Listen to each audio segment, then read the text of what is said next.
Aleluia. Você pega a tua Bíblia, meus irmãos, Apocalipse capítulo 1, amém? Amém.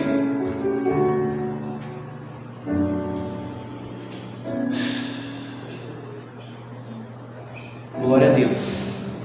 Capítulo 1 do livro de Apocalipse. Deixa eu pegar a minha aguinha aqui. Isso. Glória a Deus. Capítulo 1 do Apocalipse. E conforme foi proposto, nós vamos continuar Aleluia. no nosso estudo do Apocalipse. Tá bom, meus irmãos? Amém. Glória a Deus. Aleluia. Glória a Deus. Quem encontrou o Apocalipse 1, diga amém. Amém. Glória a Deus.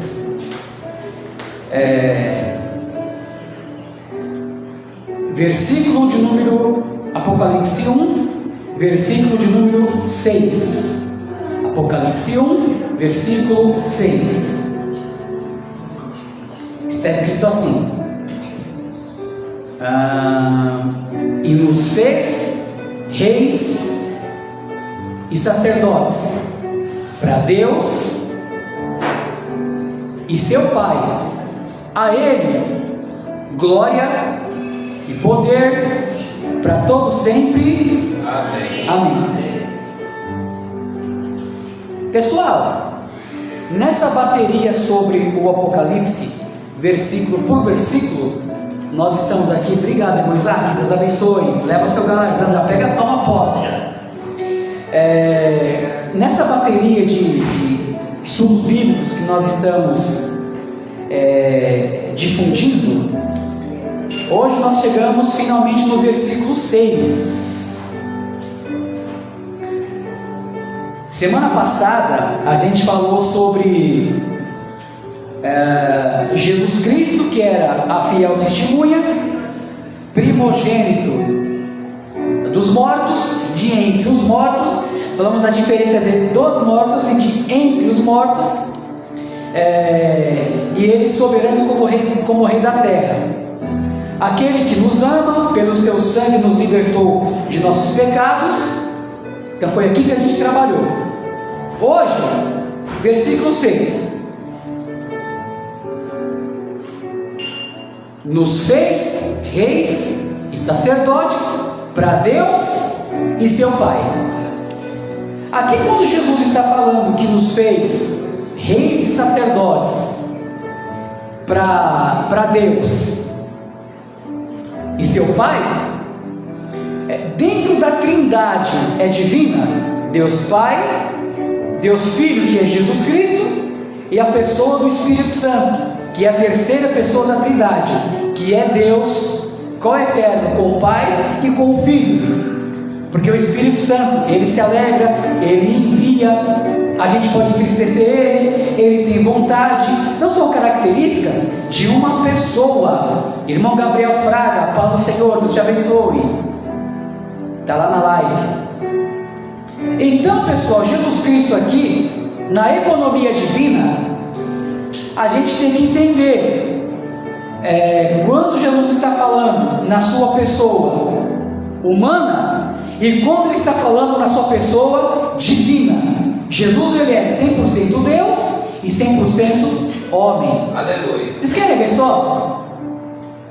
Estava Jesus caminhando, está nos evangelhos. Estava Jesus caminhando.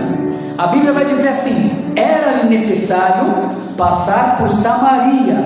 Quando a gente faz essa leitura superficial, a gente não entende porque era necessário passar por Samaria. Mas até o final da passagem nós vamos entender. Era necessário passar por Samaria porque ia ter uma mulher lá, samaritana, que Jesus ele ia se revelar para ela como Messias, coisa que ele não tinha feito nem para os seus discípulos ainda. Ele vai se revelar para ela como Messias, ele vai dar a fonte de água viva para ela beber, ela vai beber e vai levar lá para a cidade dela, para os samaritanos. E chegando lá, eles vão ouvir a mensagem, vão vir ter com Jesus, aí eles vão voltar dizendo: mulher, não é porque tu falaste que nós cremos, mas é porque nós temos visto que Ele é Filho de Deus. Então, por que era necessário passar por Samaria? Porque ele tinha que fazer a obra, tinha que salvar uma mulher, e a salvação dessa mulher ia trazer salvação para toda uma cidade. Tudo bem até aqui? Amém. Tudo bem? Jesus se encontra com ela. Jesus, como homem, ele vai dizer: mulher, dá de beber para mim, que eu tenho sede. Porque Jesus, ele tinha sede, ele tinha sono, ele tinha fome, assim como qualquer outro ser humano. A diferença dele para qualquer outro ser humano é que ele foi gerado pelo Espírito Santo. O Espírito Santo colocou a palavra de Deus no ventre de Maria. Foi gerado um corpo para Jesus e ele nasceu sem passar pelo pecado original, que é através de Adão. Se Jesus tivesse nascido de Maria e José, ele não poderia ser o nosso Salvador, porque ele já nasceria com o que nós chamamos de pecado original. Exato. Mas pelo fato dele ter nascido do Espírito Santo, ele foi o homem perfeito, como diz Lucas, o Filho do homem, 100% homem. E aqui ele vai dizer: mulher, dá-me de beber que eu tenho sede.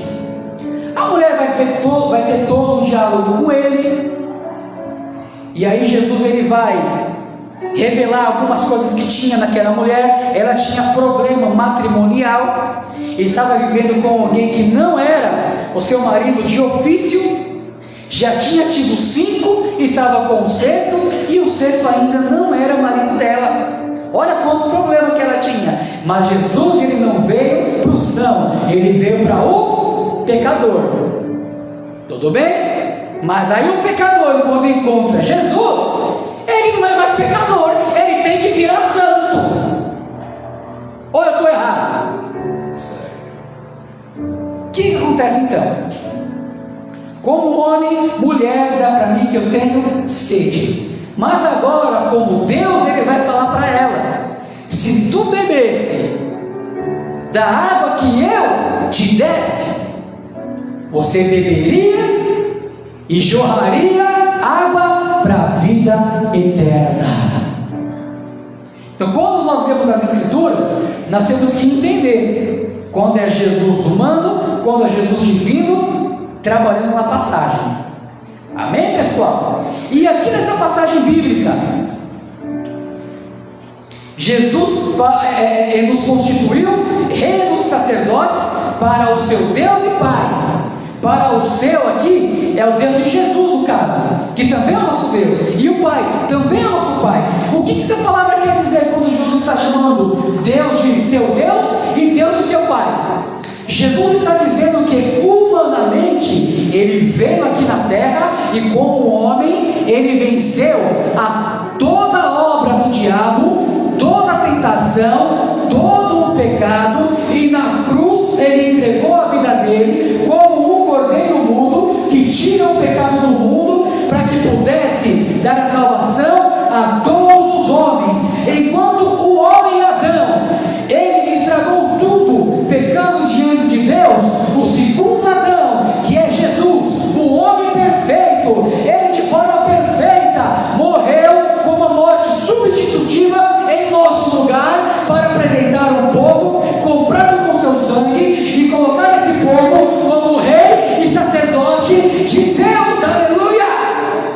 Aleluia. Irmã Dionísia Pedrosa, Deus te abençoe, serva de Deus. Nos conhecemos desde a época lá da Assembleia de Deus, chamávamos de BNH, né? Ministério do Pastor Deiró ali. Deus te abençoe, minha irmã. Tudo bem até aqui, pessoal? Amém. Aí ele vai dizer: e nos fez reis e sacerdotes. Essa palavra aqui, pessoal, o que significa? A nossa posição como cristão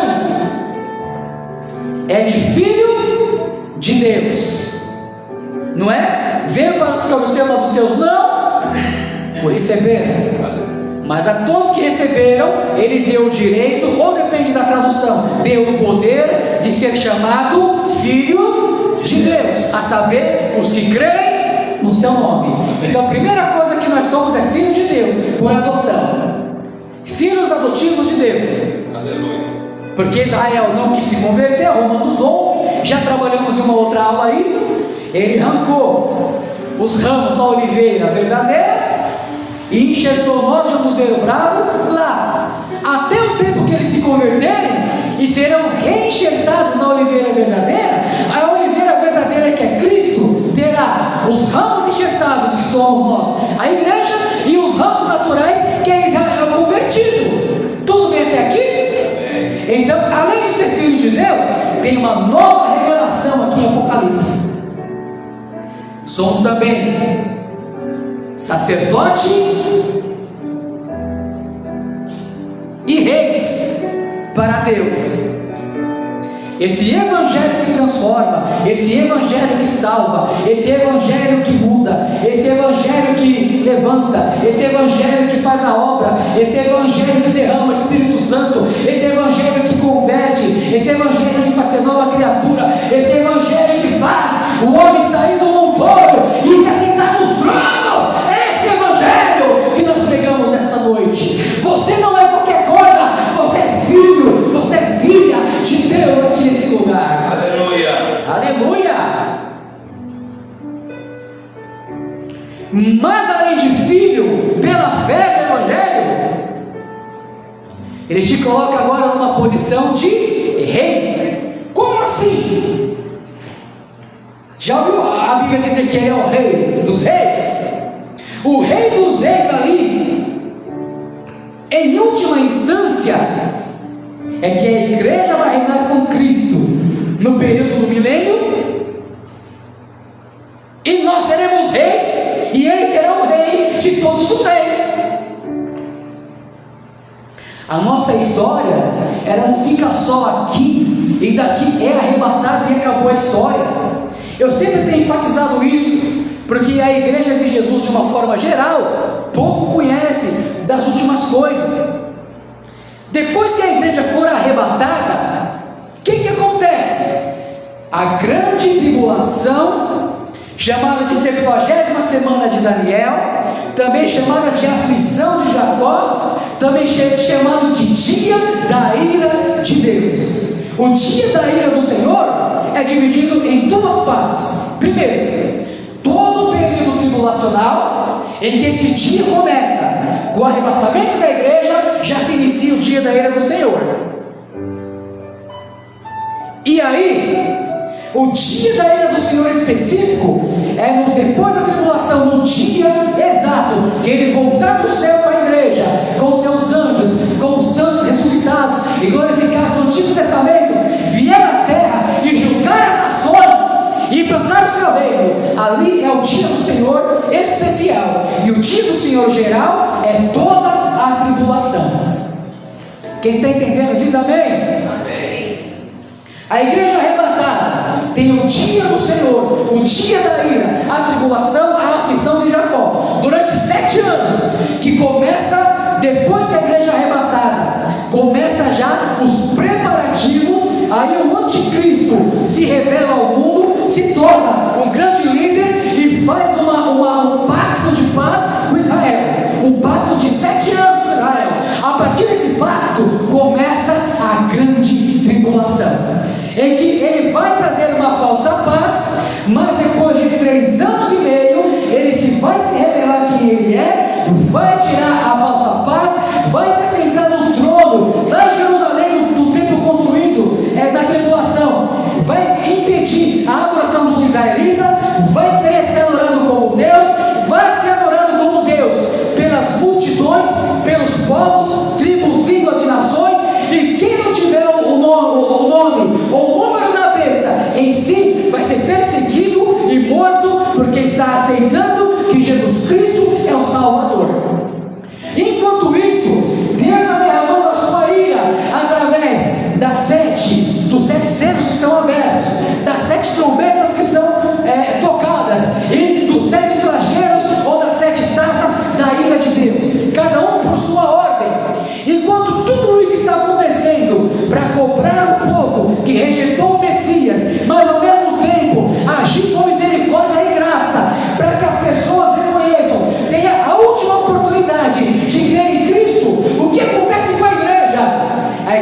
arrebatada, estava que chamamos de bodas do Cordeiro, estava recebendo o galardão por ter trabalhado por Jesus aqui na terra, enquanto o mundo está em trevas, em perseguição, fugindo do anticristo. A igreja está na glória, na casa do Pai, na mansão celestial, com o Senhor, sendo abençoada e recebendo o galardão. Glória a Deus.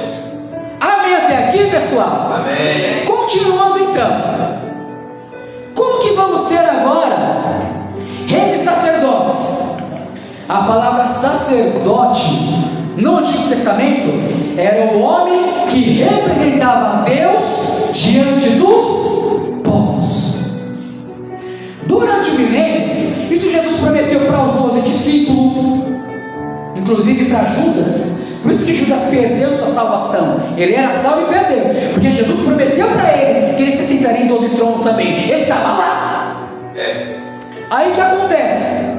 Jesus prometeu para a igreja, Apocalipse 12, Apocalipse 13, vamos ver tudo isso devagarinho, conforme vi os dias. Ele prometeu que o vencedor se assentaria com ele no seu trono. Ou seja, vai nos fazer rei. E quando nós vamos reinar, pastor presidente? Nós vamos reinar no milênio, onde nós teremos autoridade sobre as nações. Por isso que eu falei para vocês que o negócio é muito além do que só o arrebatamento e acabou. É aí que vai começar. Acabou não, é aí que vai começar após o arrebatamento. Amém.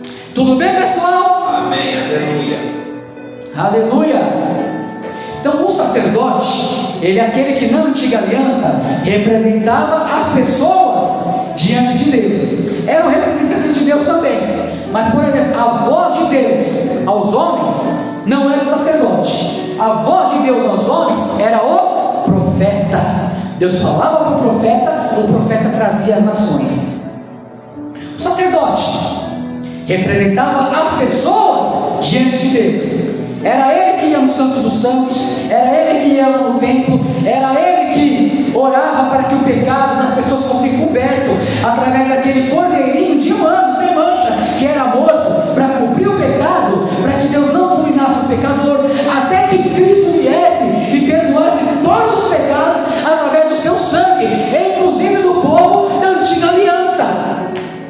Então o sacerdote fazia todo esse serviço. Agora, quando a Bíblia está dizendo que somos sacerdotes, ela tem duas aplicações. A primeira é hoje.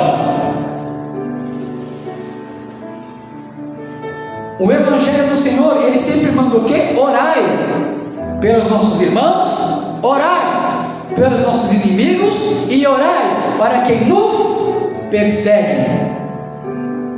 Novo Testamento, o Antigo Testamento, você vai ver a oração do povo clamando a Deus, pedindo a vingança, pedindo para Deus fulminar o inimigo. Mas na nova aliança, nessa dispensação chamada dispensação da graça, ou do Espírito Santo, ou dispensação da igreja, nós temos que orar para Deus abençoar nossos inimigos. Por quê? Porque nossa luta não é contra a carne e nem contra o sangue. Então, nós oramos pela pessoa, o capeta sai da vida dela, ela é uma bênção, o Espírito Santo vem habitar e torna nosso amigo. Aleluia. É assim que funciona na igreja. Após o arrebatamento da igreja, que será não uma dispensação, mas um intervalo entre a dispensação da graça, dispensação da igreja, dispensação do Espírito Santo e a era milenar. Entre esse interim, que é a tribulação, as pessoas vão orar e vão dizer: Senhor, até quando não vingarás o nosso sangue derramado? São os mártires da tribulação, porque estão crendo que Jesus é o Messias, estão sendo mortos pelo anticristo porque creem em Jesus. Lá eles vão voltar a pedir a vingança. Nós, a igreja, não. Nós temos que orar para que Deus salva eles. Aleluia. Quem está entendendo, diga amém. Amém. Aleluia. Então seremos reis e sacerdotes. Sacerdote já somos. Oramos pelas pessoas, intercedemos pelas pessoas, pedimos para Deus abençoar as pessoas. Não é assim que está escrito na Bíblia? Desde o pastor até o membro da igreja, todos nós temos essa liberdade de se achegar no trono da graça com ousadia, é o que o escritor aos Hebreus fala. Aleluia. Por isso somos sacerdote, profeta, todo mundo quer ser, mas Deus nos chama para sermos sacerdotes, representarmos o povo diante dele, orarmos pela causa de nossos entes queridos, de nossos entes não queridos também, diante dele, dobrar o joelho, jejuar, orar em favor das pessoas que estão ao nosso redor. Isso é o que o sacerdote precisa fazer na nova aliança. Como que está a nossa vida de sacerdote nessa noite?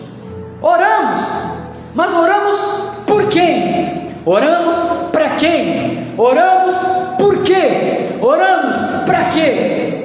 Deus ensina nessa noite pela palavra. Ele nos chamou como sacerdotes e reis. Aleluia. Quem está entendendo diz amém. Amém. Todos nós que cremos em Deus, entramos agora na esfera do governo de Deus. O mundo jaz no maligno, mas a igreja tem o governo de Deus sobre ela.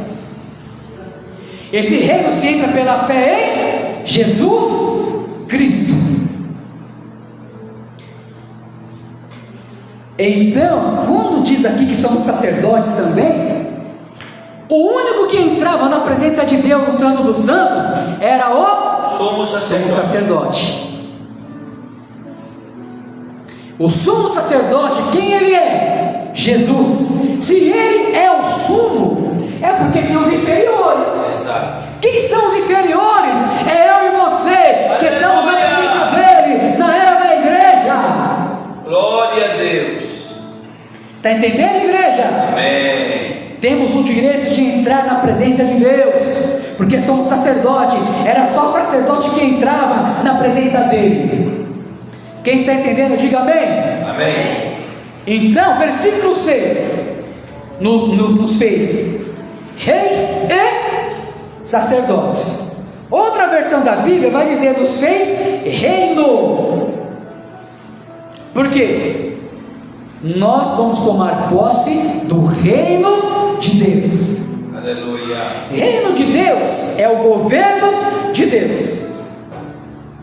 Vai chegar um dia que o governo de Deus, a Basileia, lá na palavra grega, esse reino, ele vai vir sobre todas as nações, sobre todos os povos, no fim da tribulação. Mas enquanto este reino terreno, físico prometido para Israel, que nós vamos reinar com ele, e sermos reis junto com ele, não chega.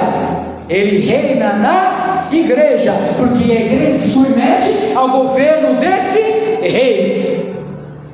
Então ele é o rei da igreja nessa noite. Embora no Novo Testamento nenhuma palavra diga que ele é rei da igreja, mas diz que ele é rei dos reis. Se nós vamos reinar com ele, então também somos reis.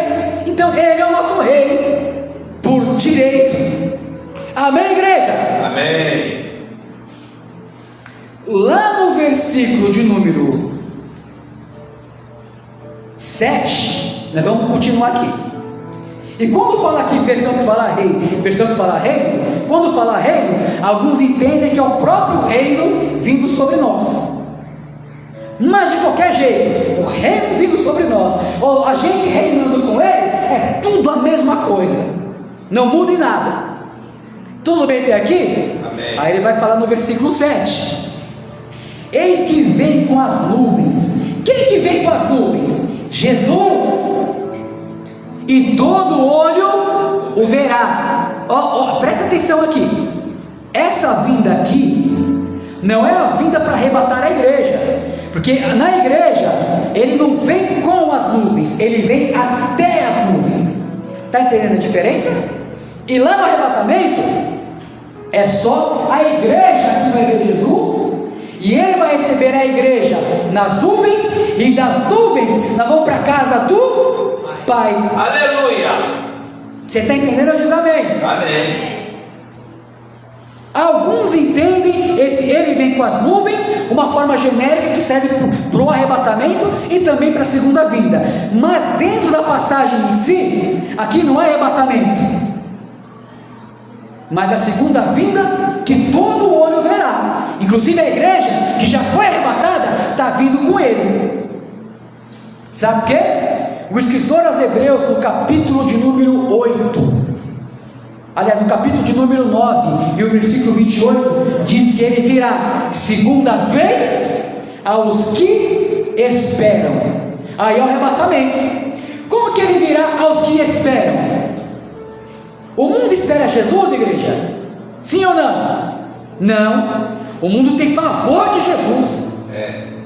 Porque quando Jesus vier, é julgamento para eles. Quem espera Jesus é a igreja. Porque a igreja, quando Jesus vier, vai morar na glória, vai acabar o sofrimento, vai acabar a dor, vai acabar a tristeza. Oh, glória! Amém, igreja? Amém. Nesse aqui, quando ele vier, eis que vem com as nuvens e todo olho verá.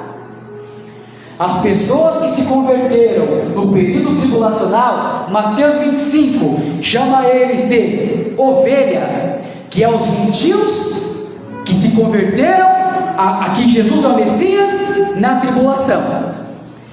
O julgamento vai ser como que eles agiram aos pequeninos irmãos de Jesus. Quem é os pequeninos irmãos de Jesus?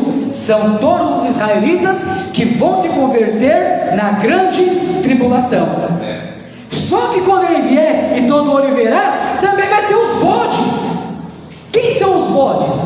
São todas as pessoas que se dobraram ao anticristo, tiveram a marca da besta, adoraram o anticristo como o seu Deus, perseguiram a todos os cristãos do período tribulacional. Na tribulação não tem igreja, a igreja já foi embora, mas tem cristão. Cristão é todo que segue Cristo. A igreja é o que segue a Cristo na dispensação que vivemos agora, que é depois da lei de Moisés e antes da grande tribulação. Nesse tempo aqui é a igreja.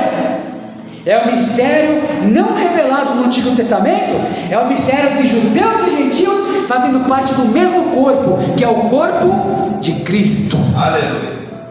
Beleza, pessoal? Amém. Tranquilo até aqui? Tranquilo.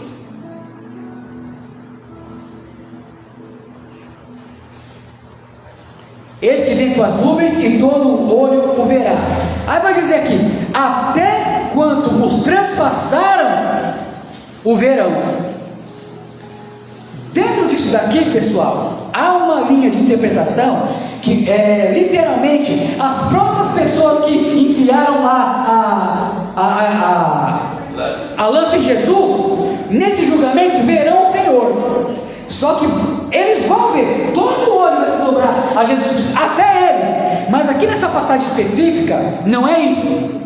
Aqui nessa passagem específica é que os descendentes daqueles que feriram Jesus, eles estarão vivos e verão Jesus Cristo vindo em glória e se lamentarão. Esse lamento aqui não é lamento de arrependimento, é lamento de tristeza. Ele existe. O que os 144 mil pregaram na tribulação, o que os anjos do céu pregaram na tribulação, o que as duas testemunhas de Apocalipse 11 pregaram na tribulação, é verdade. Nós somos enganados e vão se lamentar, mas não vai ter jeito, serão condenados. Diferente de Zacarias 14, quando fala que Deus derramará o Espírito da graça e eles se lamentarão. Ali o lamento, no hebraico, é no sentido de se arrepender. Sabe quando é que Jesus vai voltar? Não para a igreja, porque para Jesus voltar para a igreja, a volta dele é iminente, vai acontecer a qualquer momento. Mas para voltar lá para Israel, Mateus 23 e 39, vocês não me verão mais, até o dia que vocês vão dizer: bendito o que vem em nome do Senhor. Sabe quando eles vão dizer bendito o que vem em nome do Senhor? Só na tribulação. Hoje eles não dizem. Hoje, se um judeu diz isso, o que acontece? Ele vira igreja e aí vai ser arrebatado também. Está tudo certo. Amém, pessoal? Vocês estão conseguindo entender a linha de raciocínio? Tranquilo? Mas olha lá: eis que vem com as nuvens e todo o olho o verá. até os que transpassaram, e todas as tribos da terra se lamentarão sobre ele, certamente. Amém. Essa palavra amém significa assim seja. Aleluia. O João, que está escrevendo no Apocalipse, está dizendo, vai ser exatamente desse jeito. Quando ele está dizendo amém, ele está dizendo, é desse jeito que vai acontecer, vai ser assim, assim Aleluia. seja, e vai acontecer. Tranquilo, gente? Amém. Aleluia. Ele vem com as nuvens. Se você ler Daniel capítulo 7, versículo 13, eu vou abrir lá. Daniel capítulo 7, versículo 13. Olha de onde que João está tendo a ideia. Essas coisas não é da cabeça deles não, gente. Os profetas, eles liam a Bíblia, e no momento que eles estavam vivendo, eles conseguiam entender pelo Espírito que aquilo que tinha sido profetizado há muitos anos lá atrás era para se cumprir o que eles estavam vivendo. Aqui no caso, João está entendendo que o que Daniel falou vai cumprir lá no período da tribulação. Então é harmonia, se encaixa uma coisa com a outra.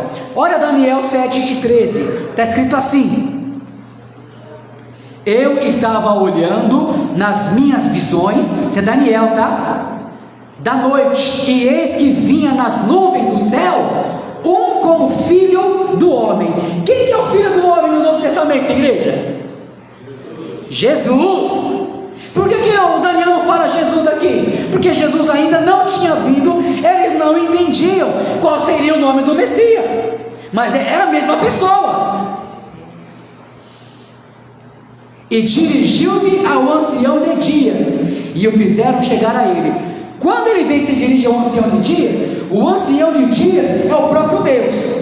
Essa palavra ancião de dias dá a ideia de aquele que é eterno, aquele que possui a eternidade, aquele que era e que é de vir. Por isso que mais na frente, quando a gente entrar lá, Jesus com o cabelo branco como a neve, nós vamos entender que ele significa aquele que é eterno. É a mesma ideia do ancião de dias, porque o mesmo título que é dado para o Pai é dado no Apocalipse para Cristo.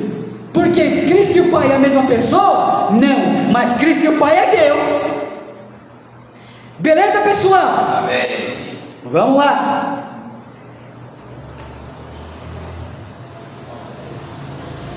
Então, quando ele retornar, a Bíblia vai dizer que todo olho o verá. Assim como o relâmpago que sai do Oriente e se mostra no Ocidente, assim será a vinda do Filho do Homem.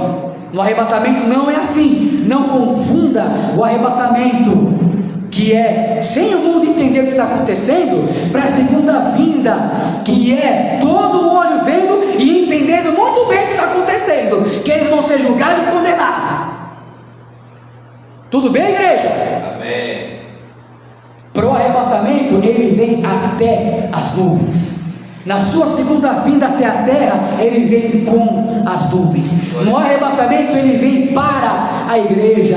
Na segunda vinda, ele vem com a igreja. Aleluia! Na primeira vinda, ele vem para tirar os seus filhos da tribulação. Na segunda vinda, ele vem após a tribulação. Essas são as diferenças. Aleluia!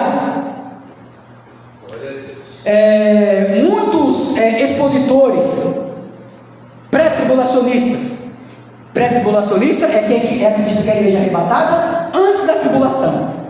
Muitos pré-tribulacionistas da primeira geração, eles ensinavam que a segunda vinda de Jesus é em duas fases. A maioria aqui que já fez um curso teológico, quando faz escatologia, aprende. A segunda vinda dele é em duas fases. A primeira fase é para buscar a igreja, e a segunda fase é com a igreja para vir até a terra. 1 Tessalonicenses, ele vem para buscar a igreja. 2 Tessalonicenses, ele vem com a igreja até a terra, para implantar o seu reino e julgar os perdidos. Tudo bem? Houve uma revisão nessa interpretação, que é o dispensacionalismo revisado. São termos teológicos, mas é interessante para a gente entender. Eles mudaram a nomenclatura. Que no final das contas, pessoal, não muda em nada, tá? Mas é só questão de nomenclatura. Eles vão dizer: não existe segunda vinda em duas fases. O arrebatamento não é segunda vinda, porque o arrebatamento não é profetizado no Antigo Testamento. O arrebatamento é algo novo, uma nova revelação que é Paulo que traz. Jesus fala em João 14 da morada celestial, mas ele não vai ensinar sobre o arrebatamento, mas Paulo é que vai ensinar. Pode haver uma alusão ao arrebatamento em Mateus 24, né? Quando um será tomado, outro será deixado. Há uma discussão sobre essa questão. Pode haver uma alusão ao arrebatamento quando ele diz lá em Lucas 21, quando ele fala que a vez achar digno de escapar de tudo isso que vai acontecer. Como é que vai escapar de tudo isso que vai acontecer? Sendo cristão para ser arrebatado. Está entendendo, gente? Amém. Então, para eles não há, para essa linha revisada, não há segunda vinda, uma dividida em duas partes. Arrebatamento é uma coisa, segunda vinda é outra. É igual a muitos, né? Vocês fazem uma salada, vocês dizem que Cristo vai voltar 2 vezes, então é 3 voltas. Não é 3 voltas. É uma volta dividida em 2 fases. Ou o arrebatamento não conta como volta. Arrebatamento é uma coisa, segunda vinda é outra. Amém até aqui, pessoal? Amém. Ou usando uma ou usando outra, está tudo certo, porque o significado é o mesmo. Só vai ser arrebatado os crentes, não muda em nada. Aí olha lá, até quanto os transpassaram, ou seja, não é os soldados que foram responsáveis pela morte de Jesus, mas sim os descendentes deles que estarão no período tribulacional. Olha só, eu conheço essa história, tá na Bíblia, isso daí eu lembro, que lá no passado eles transpassaram Jesus e enfiaram a lança em Jesus, e é verdade mesmo. Olha ele aí, o que eu vou fazer agora? Agora você não vai fazer mais nada, acabou o tempo da misericórdia, é só o juízo. Está entendendo, igreja? Amém. E todas as tribos da terra se lamentarão sobre ele, ou seja, vão ver que ali não tem mais jeito, não tem mais oportunidade de salvação. O escritor aos Hebreus vai dizer: quando escutarem a voz do Espírito Santo, não endureçais o vosso coração. Aceite Cristo hoje, muda a sua vida hoje, vive o Evangelho hoje, porque Jesus Cristo vai voltar, e quem ficar na tribulação vai passar por um período muito difícil, mas Ele chama hoje. Tudo bem, pessoal? Mas o resultado de tudo isso será a punição. Essa lamentação aqui é o medo da punição, mas não tem como escapar dessa punição. Quando chegarmos lá no capítulo 19 do Apocalipse, qual é o capítulo? 19. Lá no 19, aqui no versículo 6 e versículo 7, tem uma introdução que João está dando, tudo bem? Lá no 19, ele vai expandir como é que vai acontecer isso. Então até lá nós vamos comentar sobre essa questão. E sobre o que fez reis e sacerdotes, também, lá no 19, quando for explicar como vai ser o milênio, e no capítulo 20, ele vai expandir esse texto e essa palavra. Tudo bem, meus irmãos? Amém. Estamos chegando no horário, tudo bem? Eu quero pedir que você se levante nesta noite. Nós vamos fazer uma oração. Amém. E depois dessa oração, passou o presidente da continuidade do trabalho. E na nossa próxima palavra, vamos entrar a partir do versículo 8. Então hoje a gente estudou o versículo 6 e o versículo 7. Semana que vem, ou na próxima aula, estudaremos o versículo, a partir do versículo 8. Vamos orar ao nosso Deus, meus irmãos? Amém. Bendito Deus, soberano e eterno Pai, queremos agradecer a Ti no nome de Jesus, pela bênção do Senhor, pela graça do Senhor, pela glória do Senhor. Queremos pedir a